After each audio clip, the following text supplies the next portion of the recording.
কিছু হয়তো আমাদের ফিলিস্তিনিদের কথা বলতেছেন, কিন্তু তাদের চক্ষু শেষ পর্যন্ত লজ্জা যখন ওভার হয়ে গেছে, যখন লজ্জায় তারা টিকতে পারতেছে না, এখন পর্যন্ত আইসে তারা এখন কিছু না কিছু তারা প্রতিবাদ জানাইতেছে ইসরায়েলের বিরুদ্ধে।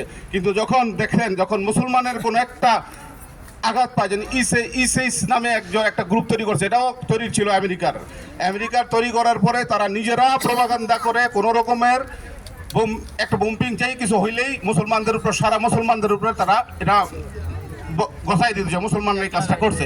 কিন্তু এখন ইসরায়েল গত ১.৫ বছর যাবৎ তারা কন্টিনিউয়াস বোম্পিং করতেছে একটা নিরীহ দেশের উপর, শিশু বাচ্চা সহ বৃদ্ধ মহিলা থেকে ধরে মহিলাদেরকে বাড়ি ঘর তারা ধ্বংসস্তূপ করে ফেলছে।